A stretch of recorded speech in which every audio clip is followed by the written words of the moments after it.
Coucou, on se retrouve aujourd'hui pour une nouvelle vidéo sur une revue et un tutoriel sur une palette. On va continuer dans la marque de chez Lacura, donc la marque Aldi, où ils sortent tous leurs produits maquillage, en tout cas si c'est leur marque à eux, c'est la marque Lacura. Et donc ça va être sur une palette de fard à paupières qui est assez proche des Naked. Je pense que dans le format, en tout cas c'est ce qu'ils ont voulu recréer. Après pour le coup j'ai assez peu de Naked. Je ne peux pas vous dire si c'est le dupe d'une Naked de chez Urban Decay, pardon. Puisque ça ne me dit rien, peut-être, n'hésitez pas à me le dire en commentaire d'ailleurs si vous reconnaissez. En tout cas, je me suis procuré cette palette là que j'ai déjà utilisée mais il y a un petit moment, je vous avoue, je me souviens pas trop de ce que j'en pensais. En tout cas j'ai fait les swatchs donc je vais vous montrer tout ça. Donc voilà pour les swatchs de cette palette avec les fards au dessus. Il y a juste un fard que vous voyez pas, c'est le beige. Tout simplement parce qu'il est vraiment à la couleur de ma peau, donc on le voit pas du tout. J'ai eu aucun problème, surtout avec les lumineux, pour faire les swatchs.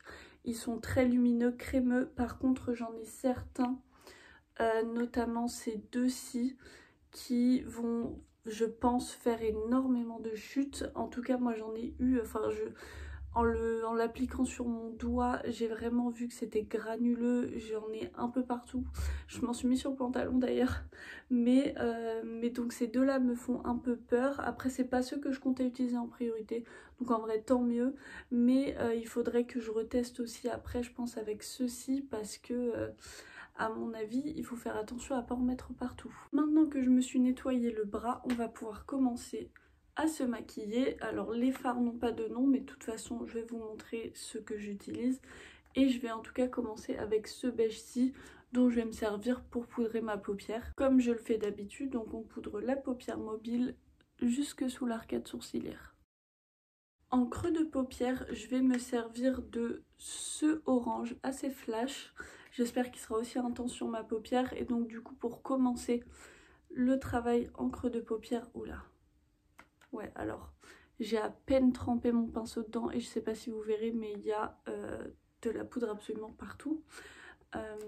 Donc j'ai un peu peur de ce que ça va donner sur mes yeux. Alors on voit quand même bien la couleur. Je fais attention à bien diffuser toute la couleur, parce qu'après je vais venir de manière plus précise mettre une couleur plus intense. J'en ai terminé avec ce fard là, je vais venir continuer avec celui juste à côté. J'hésitais avec lui, mais j'ai pas envie de quelque chose d'aussi foncé, donc je vais prendre celui-ci avec un pinceau plus précis et que je vais venir tout d'abord déposer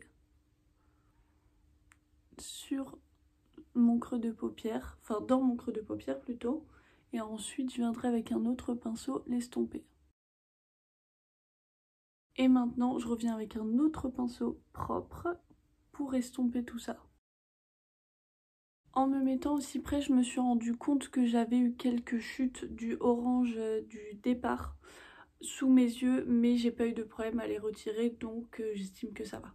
Je vais revenir prendre les deux mêmes fards que je vais venir déposer en ras de cils inférieur pour rendre mon maquillage un peu plus complet, un peu plus structuré.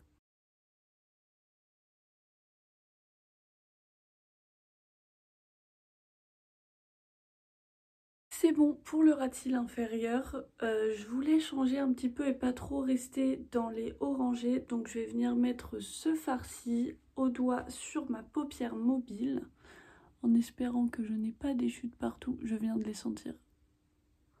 Je sens déjà les chutes. Et ça vole absolument partout d'ailleurs.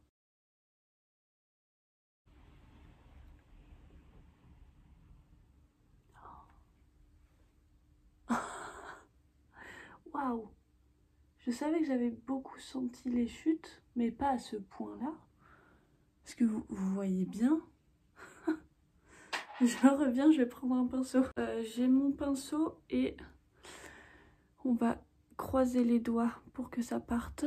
Parce que le violet sur les cernes, non merci. Ah c'est bon, il y a tout qui part. Ouh.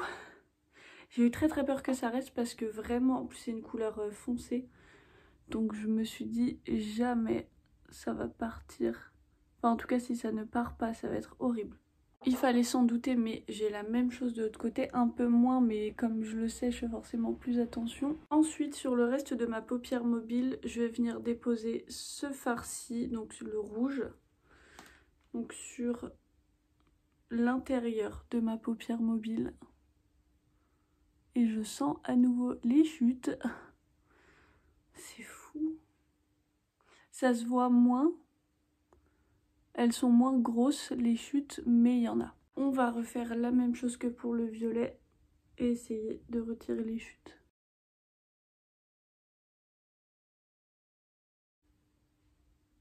Ça part pas. J'ai l'impression d'avoir un highlighter très lumineux ici, quoi. J'ai le rouge qui reste. Ouais, on va dire que les plus grosses chutes sont parties, mais les petites sont restées fixées sur mon teint.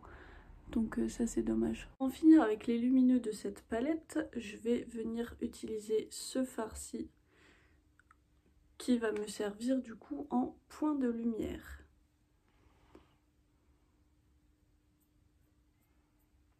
Alors il est très foncé, mais je trouve que ça va plutôt bien avec les couleurs de mon maquillage. Bon, et ben au moins pour celui-ci, je n'ai pas eu de chute. Je vais aller me nettoyer les mains, j'ai des chutes sur la paume aussi, je vais en mettre partout, je vais mettre du mascara et je reviens. Ça y est, j'ai pu me nettoyer la main, j'ai mis du mascara. Je sais pas si vous le verrez, j'ai fait une petite tache en dessous, mais j'ai le mascara qui n'est pas encore sec, donc je vais attendre un petit peu avant de le retirer. On va pouvoir maintenant passer, à mon avis, sur cette palette-ci. Je pense que vous pourrez vous en douter au vu de ce que vous avez pu voir pendant cette vidéo. Je suis assez peu satisfaite de cette palette là. Pour moi, la marque Lacura est censée plutôt s'adresser aux débutants qui n'ont pas forcément envie de mettre des 1000 et des cents dans des paillettes mais qui veulent commencer à travailler des fards, notamment des couleurs, parce qu'en réalité on a quand même, notamment au niveau des mats aussi, enfin que ce soit les mats ou les lumineux, on a des couleurs assez pigmentées, mais c'est trop dur à travailler. Vous avez des chutes absolument partout, que ce soit au niveau des fards mat ou des fards lumineux. Les chutes des fards lumineux ne sont pas tous partis. Le rouge, j'en ai un peu ici. Heureusement, ça se voit pas trop, mais je peux vous dire que moi, quand je me rapproche, je les vois. Donc c'est vraiment dommage pour ça. Ok, elle est pas chère, mais ça veut pas dire qu'elle ne doit pas être qualitative. Je vois pas l'intérêt sinon. Je préfère mettre plus d'argent dans d'autres palettes, mais au moins pouvoir utiliser les fards. Là, je vous avoue que je déteste me débarrasser de mon maquillage. Je fais jamais de déclutter. Je fais même en sorte que mes produits ne périment pas. Du coup, même si je ne me débarrasse jamais de mes palettes, je sais que si je devais faire un déclutter, elle partirait à la trappe, celle-ci. Je pense que je vais plutôt essayer de la mettre en project pan peut-être pour essayer de la virer en fait assez rapidement. C'est bien beau de dire ça, mais il faut pouvoir terminer une palette et ça ne se fait pas rapidement, mais je trouverai un moyen de l'utiliser. En tout cas, c'est clair que ce ne sera pas la palette que j'utiliserai tous les jours, ça c'est certain. J'en suis pas très contente. Je me souviens la première fois que je l'avais utilisée que j'avais pas été bluffée par la qualité, mais je me souviens pas qu'elle avait été si nulle que ça. Et là, pour le coup, c'est vraiment nul. Donc j'ai encore une autre palette dans cette même catégorie là de la marque à tester. J'espère que ça se passera mieux. Je croise vraiment les doigts parce que j'aime pas tester des palettes, donc je suis pas contente de la qualité, surtout que je les ai payées, donc voilà. Mais bon, bref, vous savez maintenant ce que j'ai pu tester, enfin ce que j'ai pu penser plutôt de cette palette là. En attendant, n'hésitez pas à vous abonner et à activer la petite cloche de notification pour ne rien louper des prochaines vidéos, notamment sur la prochaine palette Lacura pour voir ce que j'en pense et si elle est aussi catastrophique ou peut-être qu'ils ont relevé le niveau avec celle-ci, avec l'autre en tout cas. Je vous mettrai mes réseaux sociaux en barre d'infos si vous voulez me suivre un peu plus quotidiennement. Moi en attendant, je vous souhaite une bonne journée et je vous fais des bisous.